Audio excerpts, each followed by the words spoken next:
অতঃপর দরুদ বর্ষিত হোক সেই বিশ্ব বরেণ্য নেতা যিনি মাদ্রাসা প্রতিষ্ঠাতা। আজকের যে নিজামিয়া মাদ্রাসা,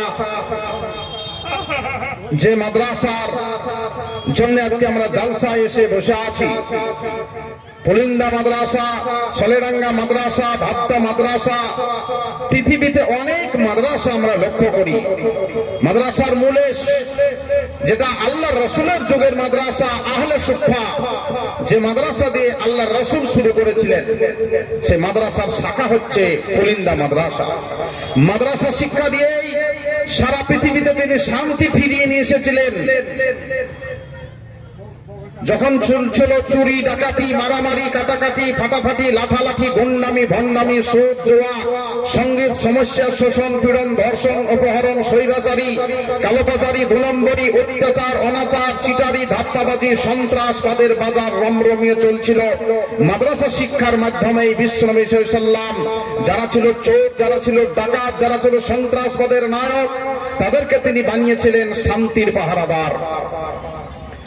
সেই মাদ্রাসা প্রতিষ্ঠাতা, মানবতার সংরক্ষক, আদর্শ শিক্ষক, সারা পৃথিবীর শ্রেষ্ঠ বৈজ্ঞানিক আহমদ মুস্তাফা, মুহাম্মদ মুস্তাফা সাল্লাল্লাহু আলাইহি ওয়াসাল্লামের প্রতি লাখো কোটি শান্তির ধারা অবতীর্ণ হোক। সকলে বলুন আল্লাহুম্মা আমিন, আল্লাহুম্মা সাল্লি আলাই, আল্লাহুম্মা বারিক আলাই। প্রতি বছরের ন্যায় আজকেও আপনাদের মাদ্রাসার বাৎসরিক জালসা, বাৎসরিক প্রোগ্রাম। আপনারা মূল্যবান সময় দিয়ে এখানে বসে আছেন, দীর্ঘ সময় নিয়ে। প্রত্যেকের সময়ের মূল্য আছে, আর সেই মূল্যবান সময়কে আল্লাহকে খুশি ও রাজি করার জন্য এসে এই জায়গায় আপনারা বসে আছেন। অনেকেই এই জায়গায় আসতে পারেননি। আপনাদেরকে সঙ্গে এবং সাথে নিয়ে আজকের মাদ্রাসার জালসার লক্ষ্যে একটি বিষয় ভিত্তিক আলোচনা করতে যাচ্ছি। আজকে আমার বক্তব্যের বিষয় আল্লাহর পরীক্ষা। যারা এখানে বসে আছেন, আপনাদের অনেকেরই ছেলে মেয়েরা সামনে এই যে ফেব্রুয়ারিতে মাধ্যমিক পরীক্ষা হবে, এই পরীক্ষাটি তারা দেবে। এখন টেস্ট চলছে আর কি। আল্লাহর পরীক্ষা, পরীক্ষা শব্দটির সঙ্গে আমরা শিক্ষিত অশিক্ষিত প্রত্যেকেই পরিচিতি লাভ করেছি। যেরকম স্কুলে পরীক্ষা হয়, মাদ্রাসায় পরীক্ষা হয়, কলেজে পরীক্ষা হয়, মসজিদে পরীক্ষা হয়, কিন্তু পরীক্ষার কি নিয়ম, কি নীতি, কি পদ্ধতি যারা পরীক্ষা দিয়েছেন তারা আপনারা জানেন। যারা মাধ্যমিক আপনারা দিয়েছেন পরীক্ষা, আপনারা জানেন মাধ্যমিক পরীক্ষা দিতে গেলে পরে কি কি নিয়ম নীতি পদ্ধতি আছে। কিন্তু যারা পরীক্ষা দেননি, পরীক্ষার হলে পৌঁছাননি, সে পর্যন্ত লেখাপড়া করেননি, তাদের মাধ্যমিক পরীক্ষার নিয়ম নীতি তো জানা নেই। শোনা আছে তবে জানা নেই, আর না জানলে পরে পুরোপুরি সেটা বুঝতে পারবেন না। আমাদের বড় ভাই, বর্ধমানে বাড়ি, ইব্রাহিম বর্ধমানী সাহেব, তিনি মারা গেছেন, সুযোগ্য একজন আলেম। তিনি এক জলসায় বলছিলেন আমার গ্রামেই যে তাদেরই পাড়ার তখন পাস ফেল চলতো, তো তাদের পাড়ার একটা ছেলে অঙ্কে ফেল করেছে। তার ফেল করা ছাত্রটাকে সাথে নিয়ে ওর বাবা স্কুলের একজন কমিটির কাছে গেছেন। কমিটি একটু লেখাপড়া কম জানে, তো ভোটাভুটি করে কমিটি হওয়া যায়। তো কমিটিকে গিয়ে বলছেন যে আমার ছেলেটা অঙ্কে ফেল করেছে, তো হেডমাস্টারকে বলে ছেলেটাকে একটু তুলিয়ে দেওয়ার ব্যবস্থা করো। তাহলে চলো, একটা বইয়ে ফেল করেছে তো ও ভুলে তুলিয়ে দেবো আমি, ও আমাদের পাওয়ার আছে। দিয়ে গিয়ে হেডমাস্টারকে বলছে যে মাস্টার মশাই, এই ছেলেটাকে ফেল করেছে, একটু তুলিয়ে দেন, একটা বইয়ে ফেল। তো হেডমাস্টার বলছেন ওই কমিটিকে যে না না, ওকে তুলিয়ে দেওয়া যাবে না, ও তো ম্যাথমেটিক্সে ফেল করেছে, কিভাবে তুলাবো আমি? তখন কমিটি ওই গার্জেনকে বলছে, ছেলের গার্জেনকে, আরে তাহলে হবে না, তোমার ছেলে অঙ্কেও ফেল, ম্যাথমেটিক্সেও ফেল। কথাটা বুঝতে পারলেন নিশ্চয়, যে তোমার ছেলে অঙ্কেও ফেল, ম্যাথমেটিক্সেও ফেল, তাহলে তুলিয়ে দেওয়া হবে না, স্কুলের কমিটিও নেই। মানে অঙ্ক কি আর ম্যাথমেটিক্স কি এটা বুঝে না। তো বলতে চাচ্ছিলাম, যারা পরীক্ষা দেননি তারা পরীক্ষার নিয়ম নীতি জানবেন না, কিন্তু যারা মাধ্যমিক দিয়েছেন তারা জানেন। তাহলে যারা জানে আর যারা জানে না উভয়ে কিন্তু সমান নয়। আল্লাহ কোরআনে বলছেন সূরা জুমার আয়াত নম্বর 9 নম্বর আয়াতে, কুল হাল ইয়াস্তাবিল্লাযিনা ইয়ালামুনা ওয়াল্লাযিনা লা ইয়ালামুন। জ্ঞানী আর মূর্খ হয় কি সমান? জ্ঞানী আর মূর্খ হয় কি সমান? যে বলে সমান সে বড় অজ্ঞান। সকলের বড় সেই বিদ্যা আছে যার, সকলের বড় সেই বিদ্যা আছে যার, বিদ্যারও সমান ধন কি বা আছে আর? রাজারও সমান কেবল আপনার দেশে, এ জ্ঞানীদের মান হয় স্বদেশে বিদেশে। সব ধন ক্ষয় হয় খরচ করিলে, বিদ্যা নাহি শেষ হয় চিরকাল দিলে।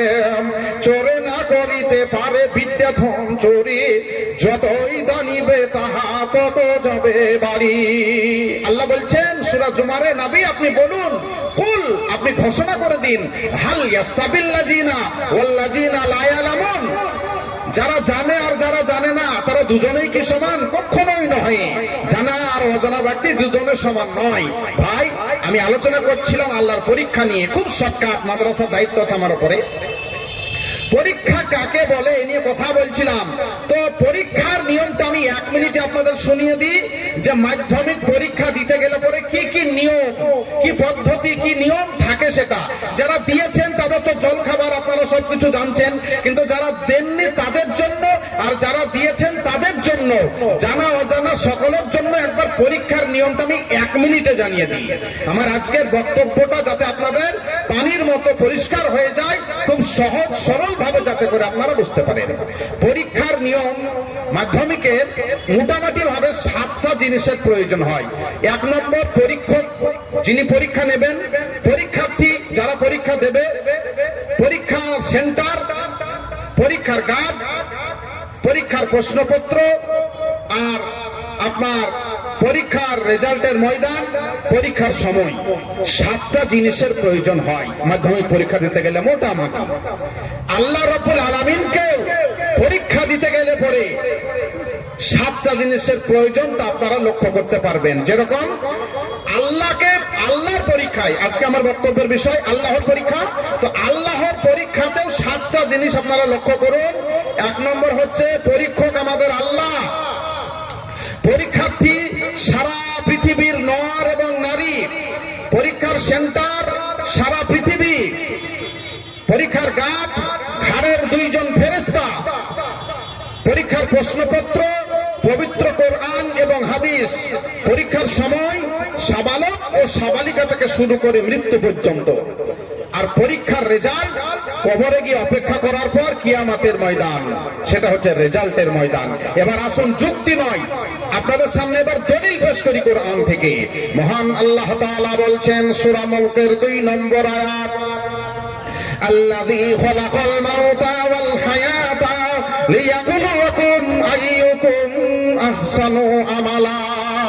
আল্লাহ রাব্বুল আলামিনের পরীক্ষায় আল্লাহ হচ্ছেন পরীক্ষক, সারা পৃথিবীর মানুষগুলো হচ্ছে পরীক্ষার্থী।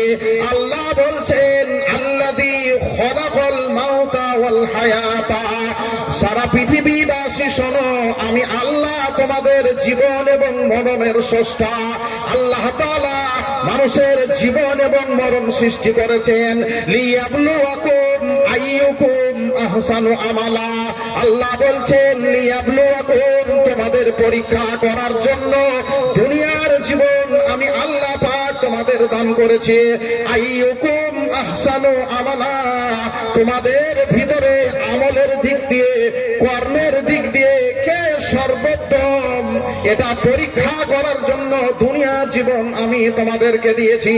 এই আয়াত প্রমাণ করে সারা পৃথিবীর নর নারী পুরুষ মহিলা হচ্ছে দুনিয়ার পরীক্ষার্থী, আল্লাহর পরীক্ষার্থী।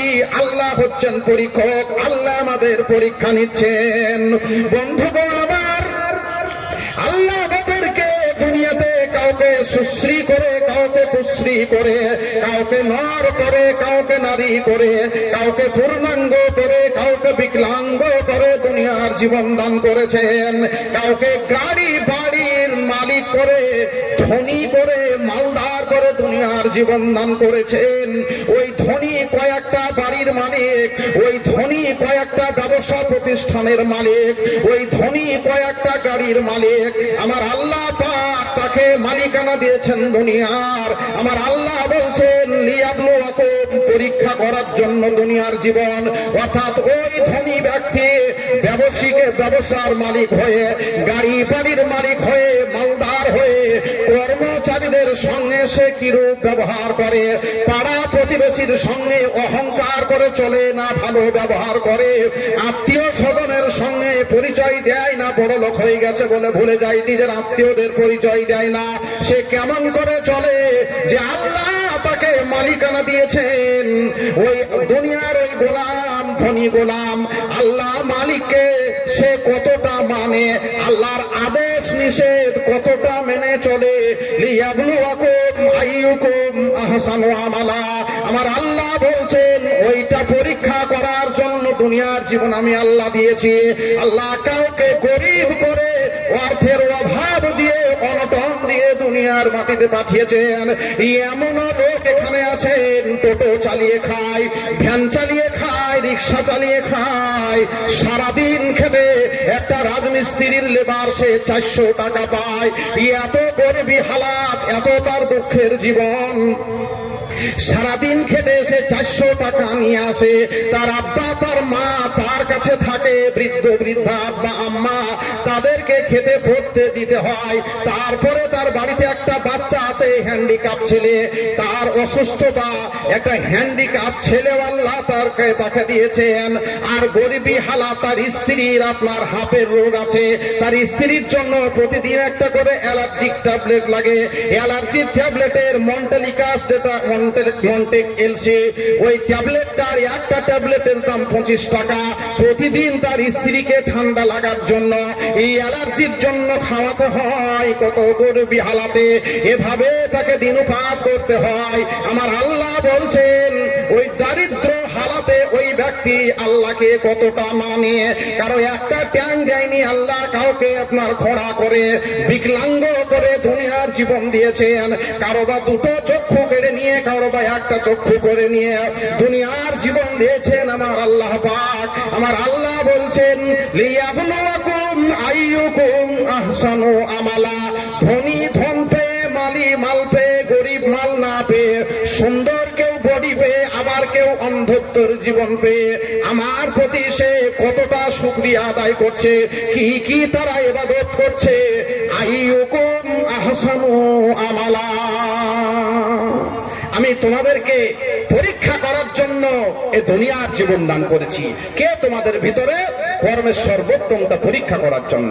এই কোরআনের আয়াত সূরা মুলকের 2 নম্বর।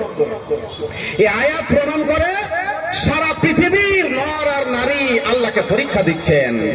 ইলমে কোরআন, ইলমে হাদিস, ইলমে ফিকহ, ইলমে ফাসাহাত, ইলমে বালাগাত, ইলমে মানতাকের ওয়াগাত পণ্ডিত মাওলানা আব্দুল্লাহ সালাফি সাহেব, মাওলানা আনোয়ারুল হক ফাইজি সাহেব, আপনাদের নিজামিয়া মাদ্রাসার মাওলানাগণ তথা সারা পৃথিবীতে লাখ লাখ মাওলানা আছেন, তারা কোরআন ও হাদিসের সুদক্ষ যোগ্য আলেম, তারাও হচ্ছেন পরীক্ষার্থী, আল্লাহকে পরীক্ষা দিচ্ছে। Master, doctor, barrister, engineer, labour, মিস্ত্রি, ড্রাইভার, খালাসি, নর নারী, বৃদ্ধ বৃদ্ধা, দুনিয়ার সবাই হচ্ছে আল্লাহর পরীক্ষার্থী। আল্লাহ পৃথিবীবাসীর পরীক্ষা নিচ্ছেন। ভাই, আপনারা যারা পরীক্ষা দিয়েছেন, এখানে বসে আছেন যারা, তাদেরকে আমি জিজ্ঞাসা করছি, যারা মাধ্যমিক পরীক্ষা দিয়েছেন বা যাদের আপনাদের ছেলে মেয়েরা পরীক্ষা দিয়েছে, আপনারা নিশ্চয় জানেন যে পুলিন্দাতে যদি দেবপুরে, আপনাদের সম্ভবত দেবপুরে হাই স্কুল, তো দেবপুরে যে হাই স্কুলে লেখাপড়া ছেলে মেয়েরা করে তাদের পরীক্ষার সেন্টার বেলডাঙ্গা, সাপোজ মেনে নিন। আর বেলডাঙ্গা বড়ুয়ায় যারা লেখাপড়া করছে তাদের পরীক্ষার সেন্টার হচ্ছে রেজিনগর। আবার যারা রেজিনগরে লেখাপড়া করে হাই স্কুলে, তাদের পরীক্ষার সেন্টার হচ্ছে ভাবতা। মানে যেই স্কুলে পড়ে সেখানে তাদের পরীক্ষা হয় না, অন্যত্র গিয়ে মাধ্যমিক পরীক্ষাটা দিতে হয়। সে কারণেই ওই পরীক্ষার জায়গাটাকে পরীক্ষার সেন্টার, পরীক্ষাগার, পরীক্ষার জায়গা বলা হয়। অনুরূপ ভাবে বন্ধু আমার, আল্লাহর পরীক্ষার সেন্টার হচ্ছে আর দুনিয়া ও মাজরাতুল আখিরাহ। আল্লাহর পরীক্ষার সেন্টার হচ্ছে সারা পৃথিবী, সারা পৃথিবী জুড়েই হচ্ছে আল্লাহর পরীক্ষার সেন্টার। দুনিয়ার সমস্ত মানুষগুলো এই পরীক্ষার সেন্টারে তারা পরীক্ষা দিচ্ছে। চাষি যে চাষ করেন তার মাঠটাই হচ্ছে পরীক্ষার সেন্টার। মাস্টার মাওলানা সাহেবরা যেখানে শিক্ষকতা করেন, তিনাদের ওই শিক্ষা প্রতিষ্ঠানটাই হচ্ছে তাদের পরীক্ষার সেন্টার, পরীক্ষার জায়গা। ডাক্তার মশাইয়ের চিকিৎসা কেন্দ্রটাই হচ্ছে পরীক্ষার জায়গা। যে যা কর্ম করে, যে যা কাজ করে, সেই কর্মস্থানটাই হচ্ছে তার পরীক্ষার জায়গা। যে যা কাজ করে সেই কাজের জায়গাটাই হচ্ছে তার পরীক্ষার সেন্টার, পরীক্ষার জায়গা। যেরকম চাষি মাঠে চাষ করতে গিয়ে কোদাল কোপাতে গিয়ে আল কাটতে গিয়ে মোটা আলটাকে কাটতে কাটতে কাটতে 6 ইঞ্চি বানিয়ে দেয়, এটাই হচ্ছে তার পরীক্ষার সেন্টার। পরের জমি কেটে আলটাকে ছোট করে নিজের দিকে ভরে নেয়, এটাই তার পরীক্ষার সেন্টার। ভালো করে কাটছে আল না মন্দ করে কাটছে, এখানেই তার পরীক্ষা শুরু। মাস্টার মশাই মাওলানা সাহেব, তাদের কাছে গার্জেনরা আমানত হিসাবে তাদের ছেলে মেয়েদেরকে পড়তে পাঠান। তারা মোবাইলে গুতাগুতি করে সময় নষ্ট করে না, ছেলেদেরকে ভালোভাবে লেখাপড়া করান। মাস গেলেই পয়সা নেব এরকমই তাদের ইচ্ছা থাকে না, ছেলে মেয়েদেরকে ঠিকভাবে লেখাপড়া করাবো এটা ইচ্ছা থাকে। সেটাই হচ্ছে তার পরীক্ষার সেন্টার। ডাক্তার সাহেব অকারণে রুগীকে পরীক্ষা নিরীক্ষা দিচ্ছেন কিনা, বেশি বেশি করে রিপোর্ট করতে বলছেন কিনা, আর অন্যান্য কমা কোম্পানির ওষুধ লিখছেন কিনা কারণ ছাড়াই, এটাই হচ্ছে তিনার পরীক্ষার সেন্টার। যে যা কাজের সঙ্গে যুক্ত সেটাই হচ্ছে তার পরীক্ষার সেন্টার। আর আমার মা বোনেদের পরীক্ষার সেন্টার হচ্ছে তাদের কিচেন রুম, হিসেল ঘর। আমার মা বোনেদের পরীক্ষার সেন্টার হচ্ছে কিচেন রুম। বলে মাওলানা একবারে মেয়েদেরকে একবারে হিসাল ঘরে এসে ঢুকিয়ে দিলেন সবাই বাইরে বাইরে, আর মেয়েদেরকে একবার কিচেন রুমে এসে ঢুকে দিলেন হিসাল ঘরে। হ্যাঁ মা বোনেরা, আপনাদের পরীক্ষার সেন্টার হচ্ছে ওই হিসাল ঘরটা। আর এখানে রান্না বান্না করেন, খাবার দাবার খুলেন।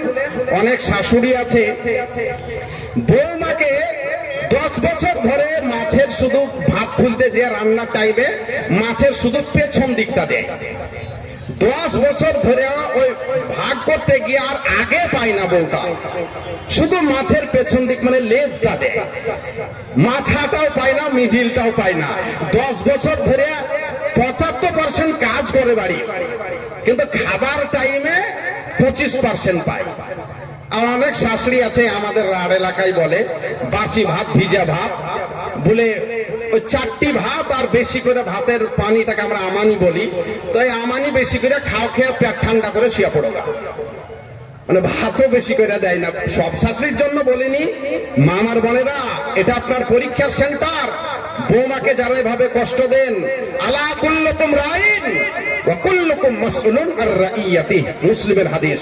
প্রত্যেকটা দায়িত্বশীল ব্যক্তি সাবধান, তোমাদের দায়িত্ব সম্বন্ধে জিজ্ঞাসিত হবে কিয়ামতের মাঠে। কিছু মডার্ন বৌমা আছে, এরা আবার একটু চালাক বেশি, বিস্কুট নষ্ট করে না। এরা 12-14 দিন 15 দিন হয়ে গেলে বয়মের মুখিটা ঠিক মতো মারা না হলে পরে বিস্কুট গুলো নরম হয়ে যায়।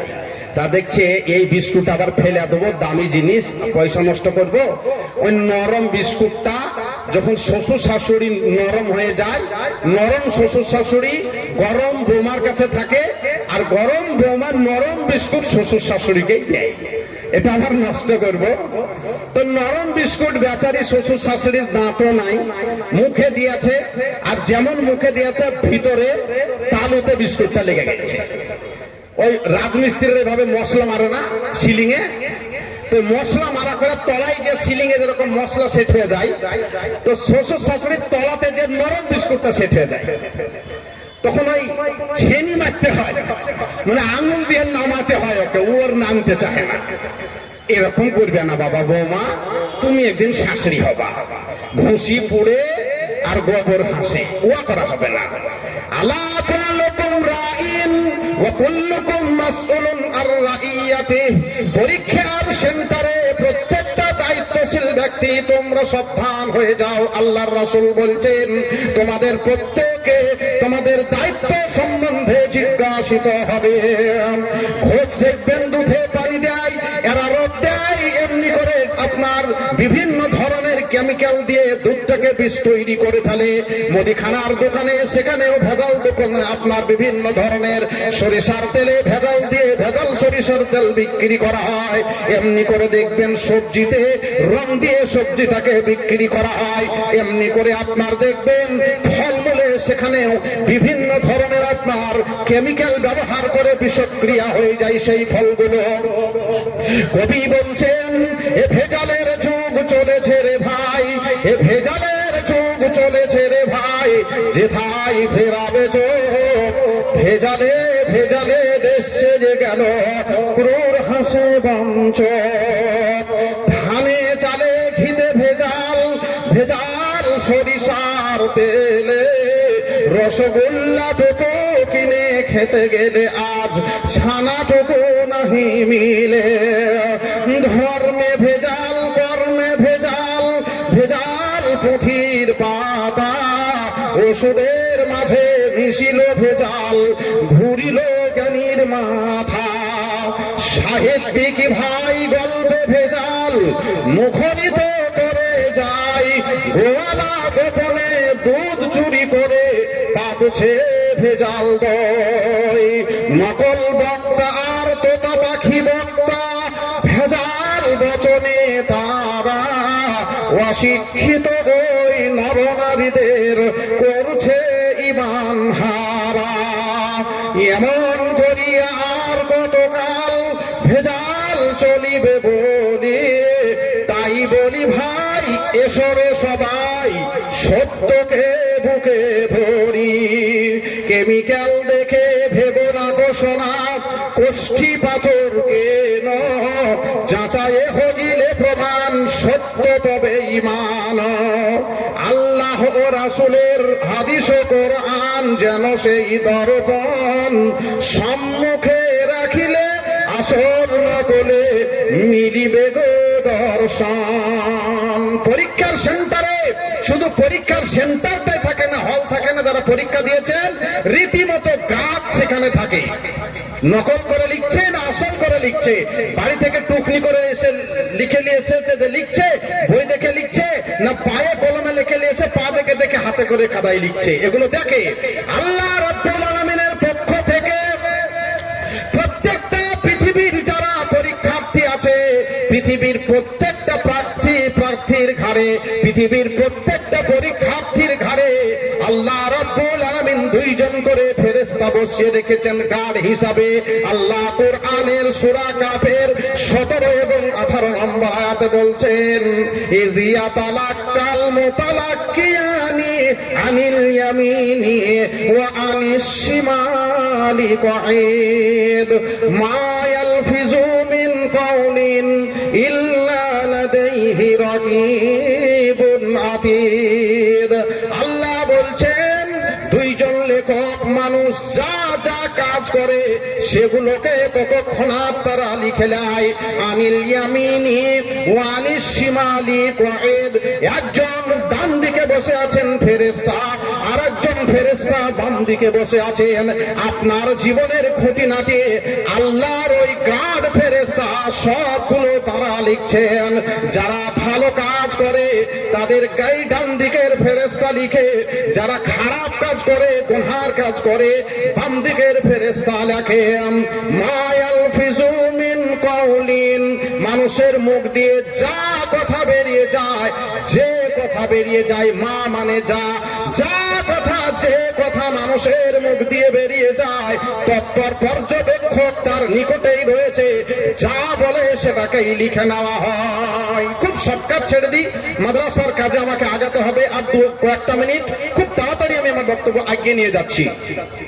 তো পরীক্ষার গার্ড যারা আছেন সবগুলো তারা রেকর্ড রাখছেন প্রত্যেকটা মানুষের মানুষের জীবনের খুঁটিনাটি। পরীক্ষার হলে আপনারা দেখেছেন এখন বর্তমানে মডার্ন টেকনোলজির যুগ। পৃথিবীতে বর্তমানে যে আমরা পরীক্ষা দেখছি, মাধ্যমিক পরীক্ষার সময় পরীক্ষার সেন্টারে সিসি ক্যামেরা এখন লাগিয়ে দেওয়া হচ্ছে।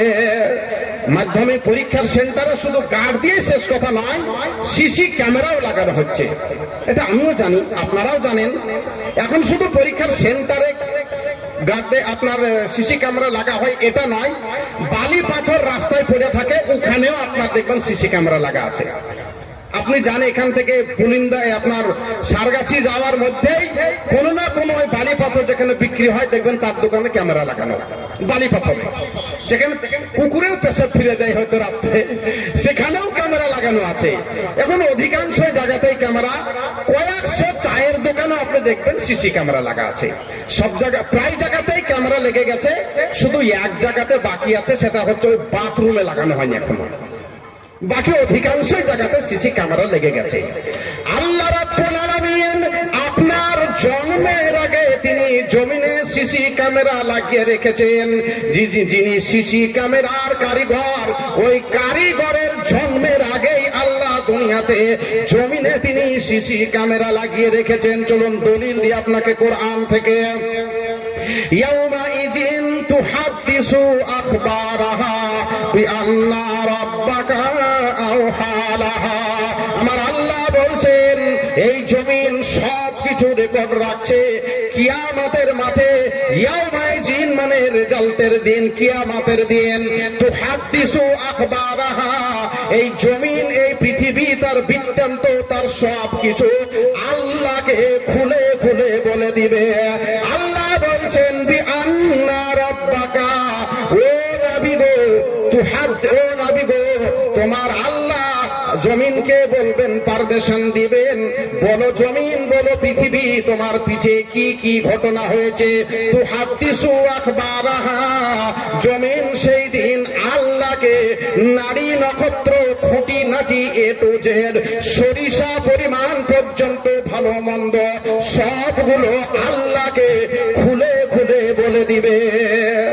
রাতের অন্ধকারে চুপিসারে গিয়ে যেসব নরনারী চুপি চুপি দেখা করেন, এটা রেকর্ড হচ্ছে, আপনার জমিন রেকর্ড করছে। বন্ধু আমার, আমার মা, আমার বোনেরা, সমাজের চোখে ফাঁকি দিয়ে যারা বোরখা ব্যবহার করে, বোরখাকে আড়াল করে, গার্জেনকে আড়াল করে, এমনি করে আপনার সমাজের চোখে ধুলো দিয়ে 5 ওয়াক্ত নামাজ নাই কিন্তু 7 ওয়াক্ত বোরখা পড়ে। এটা আপনার গার্জেনদের চোখে ধুলো দেওয়ার জন্য, আল্লাহর চোখে ধুলো দিতে পারবেন না। জমিন সবকিছু রেকর্ড করছে আপনার। আমি বলতে চাচ্ছিলাম জীবনের খুঁটিনাটি সব গার্ডরা রেকর্ড রাখছে, আল্লাহকে গিয়ে আপনার কর্মের সবকিছু জমা দেবে। তো আমি বলতে চাচ্ছিলাম আল্লাহ পরীক্ষক, তিনি আমাদের পরীক্ষা নিচ্ছেন। আমরা এই দুনিয়ার পরীক্ষার সেন্টারে পরীক্ষা দিচ্ছি। আমি আর একটা পয়েন্ট বলে আমি আমার মাদ্রাসার কাজের দিকে চলে যাব। তো আল্লাহকে পরীক্ষা দিতে হলে পরে আল্লাহকে পরীক্ষা দিবেন, তো আল্লাহ বই পড়তে জানতে হবে না? আল্লাহকে পরীক্ষা দেবো, আমরা আল্লাহর পরীক্ষার্থী, তো আল্লাহর বই পড়তে জানতে হবে। যারা মাধ্যমিক পরীক্ষা দিয়েছেন তারা কি টিপ দেওয়ালো? আপনারাই বলুন। যারা মাধ্যমিক পরীক্ষা দিয়েছে, আগামীতে যারা দিবে ফেব্রুয়ারিতে, তারা কি টিপ দেওয়ালো না সই করালো? তারা বই পুস্তক পড়েছে, লেখাপড়া করেছে, ইংরেজি পড়েছে, বাংলা পড়েছে, ইতিহাস পড়েছে, ভূগোল পড়েছে, বিজ্ঞান পড়েছে, তাই তারা পরীক্ষা দেবে। আর যারা দিয়েছেন তারা দিয়েছেন বই পুস্তক পড়ে পরীক্ষা দিতে হয়। বন্ধুগো আমার, আল্লাহ রাব্বুল আলামিনকে পরীক্ষা দিতে হবে পরে, তাই প্রশ্নপত্রের প্রয়োজন আছে। আল্লাহ রাব্বুল আলামিন পৃথিবীবাসীর জন্য তিনি পরীক্ষার জন্য প্রশ্নপত্র হিসাবে পবিত্র কুরআন এবং আমাদের জন্য হাদিস দিয়েছেন। স্কুলে পরীক্ষার সেন্টারে যেরকম প্রশ্নপত্র হাতে দেওয়া হয়, আল্লাহ পাক পৃথিবীবাসীর জন্য পবিত্র কুরআন ও হাদিস তুলে দিয়েছেন পরীক্ষার প্রশ্নপত্র হিসাবে। আল্লাহর রাসূল বলছেন, তারাক্তু ফীকুম আমরাইনি লান তাজিল্লু মা তামাসসাকতুম বিহিমা কিতাবাল্লাহি ওয়া সুন্নাতা রাসূলি। আল্লাহ রাসূল বলছেন, আমি চলে যাওয়ার প্রাক্কালে তোমাদের কাছে দুটো জিনিস রেখে গেলাম, যেটাকে ফলো করলে পরে তোমরা ফেল করবে না। কোরআন ও হাদিস নাই পড়ে পরীক্ষা দিতে পারবেন আল্লাহকে? কোরআন হাদিস পড়লেনই না, তো ফজরের নামাজ পরে কাজ পড়বেন, আপনি কিভাবে জানবেন? আপনাকে মানার আগে জানতে হবে। ইমাম বুখারী একটা বাবই নিয়ে এসেছেন বুখারীতে, বাবুল ইলমে কাবলাল কওলে ওয়াল আমাল। না জেনে কিছু করা যায় না। এই দেখেন আমার এই দুটো পরিচিত খুব ছেলে এরা আমার সব কথা রেকর্ড রাখে, বুঝলেন? আল্লাহ তো রাখেই। তো এবার এই কথাটা আমাদের দেশের ছেলে পিলা শুনবে, আমাকে বলবে মৌলভী সাহেব ওই ঘুষি পিছার কথাটাও যে ভুলে এলেন ভুলেন দেয় যাবে। তো আমি কোন গ্রামের তা বলছি না, এরা এখনই ধরে আসবে কথাটা। গ্রামটা বলবো না, তো গ্রামটা উজ্জ্বল রাখলাম, একদম টাটকা 100-তে 100% গ্রামীণ কথা। তো না জেনে কিছু করা যায় না, জানতে হবে তবে। তো আমি বলতে চাচ্ছিলাম প্রায় 60-65 বছর আগের কথা, তখন আমার জন্ম হয়নি। তো আমার এক চাচাই তো মামুর মুখে ঘটনাটা আমি শুনেছি, তাই বর্ণনা করছি আপনাদের সামনে। একটা বুড়ি মেয়ে ছেলে, সে ঘষি বিক্রি করে আছে, মেলা ঘষি। এই যে গোবর থেকে যে ঘষি হয়, তাদের অনেক গরু ছিল, বড় লোক মানুষ আগেকার, 100 বছর আগেকার বড় লোক তারা গ্রামের। তো অনেক ঘষি বিক্রি করেছে, যে হিসাব তার মিলাতে পারছে না। তোমার নাতি শিক্ষিত ছেলে, মাধ্যমিক দেওয়া ছেলে, তার নাতিকে ডেকে বলছে যে ভাই এই ঘুষির হিসাবটা একটু করে দে তো, এই ঘুষি অলি আমার সাথে ঘুষির হিসাবে গন্ডগোল করছে, মিলছে না। ঠিক আছে দাদি চলো, একটা কাগজ কলম নিয়ে বাড়ি থেকে যে বলছে দাদি বলো, তো বলছে ওই যে পরশু দিন দিয়ে সেই দিন দিয়েছিলাম তো 10 পুন, আর তার আগে দিয়েছিলাম 11 পুন, আর তার আগে ওর সাথে পেতাম আমি 6 কুড়ি, আর আগেকার পেতাম 9 কুড়ি। যে ও সব বলছে ওইরকম আগেকার কুড়ির হিসাবটা ছিল, ওই খাতাতে সব লেখছে ওর নাতি ওইটা। ঠিক আছে দাদি তুমি চুপ করো, তোমার পুরো হিসাব মিলে যাবে। বলছে 18, এইভাবে হিসাবটা লিখছে, বলছে 18 আর 2 20, 20 আর 2 22, 22-এর 2 নামে হাতে থাকে 2। তখন ওই বুড়ি বলছে এই যে আলতাফ ওয়া করিস না ভাই, তোকে ঠিক পরে বিড়ি খেতে পয়সা দেবো, তুই হাতে মাতে থুইস না। 1 মিনিট এটা বুঝালি, এই যে ভাই তুই ওয়া করিস না, তো হাতে মাথা থুইস না, তোকে পরে দেবো, আমার এমনিতে আমি চলে মরে যাচ্ছি, তুই আর হিসাব করতে যে হাতে থুইস না। তো বলছে দাদি হিসাব করতে গেলে হাতে থুইতে হয়, বলছে তোকে দিয়ে হিসাব করে নেবো না, হাতে থুইস না, তো ভাই হিসাবটা করে দিয়ে দেও। আবার সেই একই গল্প, 20 আর 2 22, 22-এর 2 নামে হাতে থাকে 2। তো বলছে ওইটা তো আবার হাতে থুচিস, ওয়া করিস না। এটা একবারে 100-তে 100% সঠিক কথা বলছি আপনাকে আমি।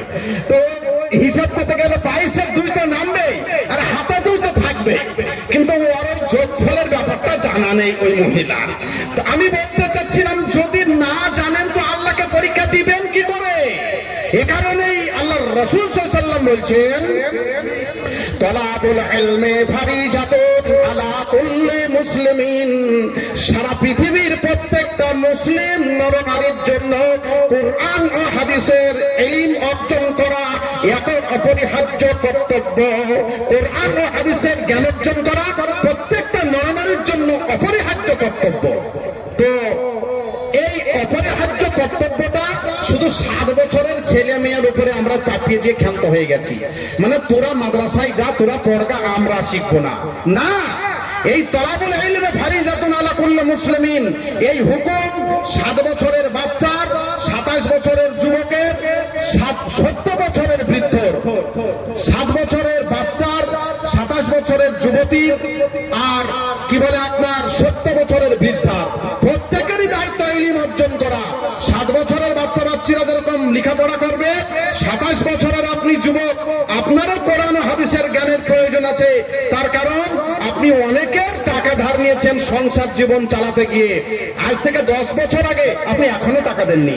হাল খাতার কাগজ কতবার দোকান থেকে আপনার এলো, আপনি এখনো স্যার ঋণ শোধ করেননি। আজ দেবো কাজ দেবো, দিব কি দিব না, যে দোকানে বাকি সেই দোকানের কান সফা দিয়েই যান না, অন্য পাক দিয়েছে অন্য দোকানের দোকান করেন, বাকিটা তার আপনি দেন না, দেবেন না আপনি, মানে আপনার দেওয়ার নিয়ত নাই, ও দিব না এরকম একটা নিয়ত।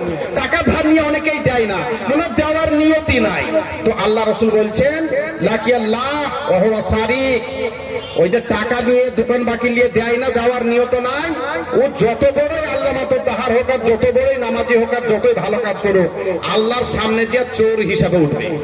তাহলে 27 বছরের যুবকের এই ইলম অর্জন করা দরকার আছে। আরো অনেকগুলো দিক আছে, আমার আমলনামা চলে এসেছে হাতে, এটা আমাকে চলে যেতে হবে। 70 বছরের বৃদ্ধ, তিনারও কোরআন ও হাদিসের ইলম অর্জন করা দরকার আছে। চুপচাপ বসে থাকলে হবে না। আপনার বয়স 70, 20 বছর ধরে মসজিদের সর্দার আছেন, আর 20 বছর ধরে আপনি মসজিদের খাতায় লিখছেন যে মাথা কাড়ানি 2000, বিহা ঘাড়া 1000, এটাও দান করতে যে আপনারা লিখেন। কত বড় অপরাধ আপনি জানেন? শরীয়তে যার ঘোড়া ডিমের সমান মূল্য নাই মাথা ঘাড়া বিহা ঘাড়াতে, ওটা আপনি খাতায় লিখছেন মসজিদের কাগজে। ওই মসজিদের খাতারে মসজিদের টাকায় কিনা। আপনি কেন ওই মাথা কাড়া লিখতে গেলেন? 20 বছর ধরে সর্দারি করছেন, বয়স আপনার 70। বলছে মৌলভী সাহেব আর কিছু করি না। আরো করেন, আপনি সার্ভে করেন এখানে, আপনি এখানে সার্ভে করেন, অনেক 60 বছর 70 বছর 50 বছরের লোক আপনারা বসে আছেন, 20 বছর আগে বিয়ে করেছেন, এখনো পর্যন্ত মোহর বাকি, এখনো বিবিকে মোহর দেননি। এটা কত বড় আপনার ঋণ আপনি জানেন? এটা কত বড় ঋণ? মরার টাইমে বলবে কই গো বুধির মা তোমার স্বামীকে খালাস দাও, মোহর বাকি, তো আপনাকে খালাস দেবে না, তা মরা লাশ নিয়ে বসে থাকবে? খালাস তো দিতেই হবে। 20 বছর আগে বিয়ে করেছেন, এখন আপনি ঋণ শোধ করেননি। আপনাদের পুলিন্দার জমাতের সব থেকে যেটা বড় সমাজ, ওই সমাজে গিয়ে ওই আপনার কাবিলনামাটা বের করে দেখেন, 20 বছর আগে থেকে বাকি, আজ পর্যন্ত লাল কালি দিয়ে কাটা হলো না, ওটা বাকিটা নগদ হয়ে আছে। 70 বছর আপনার বয়স, এখনো মোহর দেননি। প্রচুর পার্টি বসে আছেন এখানে। যদি নিয়াত থাকে আমি শোধ করব না, ও মসজিদের খাতাতেই লেখা থাকো আমি দিব না। যদি দেওয়ার নিয়ত না থাকে, এই নিয়তে যদি মারা যান আর সেটা পরিশোধ হলো না, আপনার দেওয়ারও নিয়ত ছিল না, আল্লাহর রাসূল বলছেন লাকি আল্লাহ ইয়াউমাল কিয়ামা ওয়া হুয়া জান। 18টা ছেলের বাপ হলেও জেনাকারী ব্যভিচারী হিসাবে আল্লাহর সামনে দাঁড়াবে। আজকে যেয়া বুধির মাকে ডাকবেন, বলে খলিলুর রহমানের মা, আব্দুল্লাহর মা, মহবুলের মা, পিঙ্কির মা, একটু 1 গ্লাস পানি দে। এই না মাথায় এই একটা এখানে পানি চাহাচ্ছে আমাকে, বলছে এটা সে পানি লয়। পানি দিতে যখন যাবে, খালাসটা লিয়েন দুখান হাত ধরে। খালাস নিলে হবে না মুখে মুখে। যদি 20 বছরের বাকি থাকে, আপনার যদি 20 বিঘা জমি থাকে, তা সেই হিসাব করে আপনার স্ত্রীকে 10 কাঠা লিখে দিয়ে, মানে যে মোহর আছে সেটা শোধ করিয়েন। 20 বছর আগে যদি 10,000 টাকা মোহর থাকে, এখন 10 বিঘা জমি লাগবে, আপনাকে 1 কাঠা জমি 10 কাঠা জমি লাগবে, শোধ করে দিবেন মোহর। আপনার স্ত্রী যদি বলে যে 5 লাখ টাকা 3 লাখ টাকা 4 লাখ টাকা মোহর ছিল, আমি তোমাকে কিছু খালাস দিলাম, সেটা আপনার কপাল ভালো, তাই বলে আবার জোর করে খালাস করিয়ে নিয়েন না। আল্লাহ আপনাকে কোরআনে বলছে ওয়াতুন নিসা সাদাকাতিহিন্না নিহলা, হাসতে হাসতে তোমার স্ত্রীর মোহর দাও। আর আল্লাহ রাসূল বলছেন মাস্তাহলালতুম বিহিল ফুরুজা, তোমার শাশুড়ির বিটিকে তুমি বাড়ি নিয়ে এসেছো, শ্বশুরের বিটিকে বাড়ি নিয়ে এসেছো, কিসের দ্বারা, কিসের মাধ্যমে? আরে ভাই একটা বিড়ি খেতে গেলে পরে তো এখন 50 পয়সা দাম একটা বিড়ি। তো ওই মেয়েটাকে তার মা বাপ 18 বছর ধরে তেল কাজল দিয়ে মানুষ করে স্কুলে পাঠিয়ে কত খরচ করে, একটা বিটি স্কুল পাঠাতে গেলে আপনার প্রাইমারিতে গেলে 10 টাকা লাগে প্রতিদিন। এত খরচ করে মেয়েটাকে আপনাকে দিয়েছে ফিরি। আপনার লেগে ভাত রাঁধছে, আপনার মার লেগে ভাত রাঁধছে, আপনার বোনের লেগে রুটি গড়াচ্ছে, আপনার জামা কাটছে, আপনার মার জামা কাটছে। আর এতদিন ধরে মোহর বাড়ি মাকে দিয়েছেন, এ লজ্জায় বেলডাঙ্গার হাটে বিক্রি হবে না। আমি বলতে চাচ্ছিলাম বেলডাঙ্গার মেয়ে যারা আছে তারা আবার ভাববে না যে আমাদের হাটের নাম নিচ্ছেন মৌলানা। আমি এখানে আমার বক্তব্যটাকে একটু হোল্ড করব। বলতে চাচ্ছিলাম আল্লাহকে পরীক্ষা দিতে গেলে পরে আল্লাহর সাবজেক্ট পড়তে হবে। আল্লাহ সাবজেক্ট দিয়েছেন কোরআন, এটাকে পড়ে আমাদের জীবনে বাস্তবায়িত করতে হবে। আর সেই কোরআনী শিক্ষা পুলিন্দা মাদ্রাসায় দেওয়া হয়। একদম ঝটপট চলবে। তো এই কোরআনী শিক্ষা পুলিন্দা মাদ্রাসায় দেওয়া হয়, হাদিসের শিক্ষা পুলিন্দা মাদ্রাসায় দেওয়া হয়, সাবজেক্টের শিক্ষা পুলিন্দা মাদ্রাসায় দেওয়া হয়। আমি আপনাদের সামনে আলোচনা করছিলাম আল্লাহর পরীক্ষা। একটা দান আছে, আমি একটু ঘোষণা দিয়ে দিই। এই যে আয়াতটা আপনাদের সামনে পড়েছি, সূরা বাকারার 155 নম্বর আয়াত, এটা তর্জমা করেই 5 মিনিট লাগবে, আমি আমার মাদ্রাসার কাজে চলে যাব। আল্লাহ রাব্বুল আলামিন বলছেন সূরা বাকারার 155 নম্বর আয়াত, আমি আপনাদের সামনে আলোচনা করছিলাম আল্লাহ আমাদের পরীক্ষা নিবেন। কি কি দিক দিয়ে আল্লাহ পরীক্ষা নিবেন আল্লাহ তার প্রশ্নপত্রে প্রকাশ করছেন কোরআন মাজিদে। ওয়ালা নাবলুওয়ান্না ওয়ালানাবলুওয়ান্নাকুম বিশাইইম মিনাল খাউফি ওয়াল জু'i ওয়া নাকসিম মিনাল আমওয়ালি ওয়াল আনফুসি ওয়াত থামারাত ওয়া বাশশিরিস সাবিরিন। আল্লাহ পাক বলছেন, পৃথিবীবাসী, দুনিয়ার মুমিন এবং মুমিনা, আমি তোমাদেরকে একটু টিপে দেখে নিব। মা বোনেরা একটু ভাত টিপে দেখে নেয়, হাঁড়ির ভাত সব টিপে না, একটা টিপে। আবার ওই ধান চাখার টাইমে ধান হয়েছে কিনা দাঁত দিয়ে একটু টিপে, মুরগির পেটে ডিম আছে কিনা একটু দেখে, একটু টিপে দেখে নেয়। আল্লাহ বলছেন, আমি তোমাদের বান্দা বান্দিরে ঈমানটাকে একটু টিপে দেখে নিব। আল্লাহর প্রতি ঈমান, আল্লাহর প্রতি ভরসা, আল্লাহর প্রতি ধৈর্য, বালা মুসিবত এলে পরে কতটা ধৈর্য রাখে, কতটা আল্লাহর উপরে ভরসা রাখে, ঈমান কতটা মজবুত, আল্লাহ বলছেন একটু টিপে দেখে নিব। ওয়ালানাবলুওয়ান্নাকুম বিশাইইম মিনাল খাউফ, আল্লাহ বলছেন আমি তোমাদের পরীক্ষা করব কিছু ভয় দিয়ে। সেটা হতে পারে দুশমনের ভয়, নিরাপত্তাহীনতার ভয়, অল জু'i, তোমাদেরকে আমি খাবারের অভাব দিয়ে, অনটন দিয়ে আমি তোমাদের পরীক্ষা করব। ওয়া নাকসিম মিনাল আমওয়াল, তোমাদের বন্যা দিয়ে, তোমাদের ঘর বাড়িকে গঙ্গায় তলিয়ে দিয়ে, তোমাদের জমি জায়গাকে নষ্ট করে দিয়ে, তোমাদের ব্যবসাতে বারবার লস লাগিয়ে দিয়ে, তোমাদের চার চাকাকে বারবার ইঞ্জিন নষ্ট করে দিয়ে, তুমি যাকাত দাও তোমার মোটরসাইকেলটাকে হারিয়ে দিয়ে, চুরি করিয়ে দিয়ে, আমি আল্লাহ তোমাকে পরীক্ষা করব। ওয়াল আনফুসি, আমি আল্লাহ তোমার বুকের মানিকটাকে কেড়ে নিব। আমার বন্ধুর 5 দিন আগে তার স্ত্রীর একটা বাচ্চা হয়েছিল, তার মা হচ্ছে আলেমা, আর ওই আলেমা মেয়েটার 5 দিন আগে বাচ্চা হয়ে হাত ফুটো ছিল, তাই কালকে মাটি হয়ে গেল, মারা গেল বাচ্চাটা। তারা ডুকরে ডুকরে কাঁদছে, মা আর সেই মানিকটাকে দেখতে পেলে না। কত মা এইভাবে তাদের সন্তানকে হারিয়েছে। আমার আল্লাহ বলছেন, তোমাদের বুকের মানিক, মনের মানুষ কেড়ে নিব। কত বোন তার স্বামীকে অল্প বয়সে হারিয়েছেন, আমার আল্লাহ বলছেন, তোমার প্রাণপ্রিয় জিনিসটাকে আমি কেড়ে নিয়ে আমি আল্লাহ পাক তোমাকে পরীক্ষা করব। ওয়ানাকসিম মিনাল আমওয়ালি ওয়াল আনফুসি ওয়াস সামারাত, বান্দারে, ওগো সারগাছির মানুষ, ওগো পুলিন্দার মানুষ, অতি বৃষ্টি দিয়ে, অনাবৃষ্টি দিয়ে, ওগো দুনিয়ার মানুষ, তোমাদেরকে পরীক্ষা করব। তোমাদের কফি, তোমাদের বেগুন, তোমাদের মরিচে বেশি করে পানি দিয়ে, ফল ফসলকে নষ্ট করে দিয়ে আমি আল্লাহ পাক তোমাদের পরীক্ষা করব। মালদা জেলা আমের জন্য বিখ্যাত, ঝড় বৃষ্টি, তুফান দিয়ে, শিলা বৃষ্টি দিয়ে আমি ফসলকে, ফলকে নষ্ট করে দিয়ে, মুকুলকে নষ্ট করে দিয়ে আমি আল্লাহ পাক তোমাদের পরীক্ষা করব। ওয়া বাশশিরিস সাবিরিন, নবী গো, এই বিপদের বেলা যারা আল্লাহর প্রতি ভরসা রাখে, নবী আপনি তাদেরকে সুসংবাদ শুনিয়ে দিন। কবি বলছেন, প্রভু গো আমার বলো তো শুনি, প্রভু গো আমার বলো তো শুনি, কেন বা এমন করো, বেঈমানকে সুখে রেখে ঈমানদারকে মারো।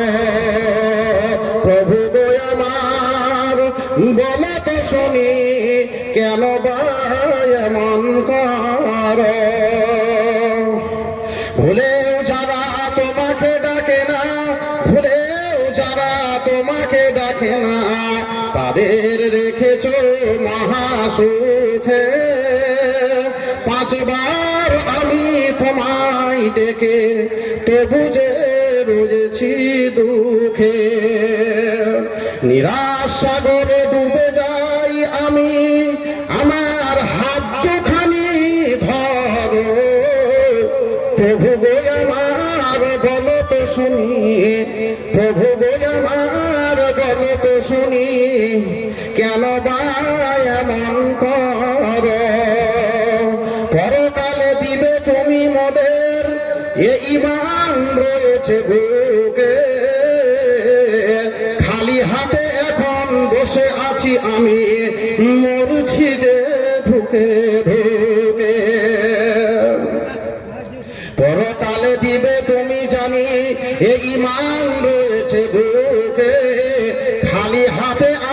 বসে আছি দেখো, মরছি যে ধুকে ধুকে।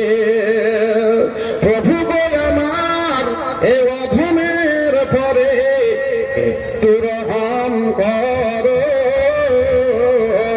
প্রভু গো আমার বলো তো শুনি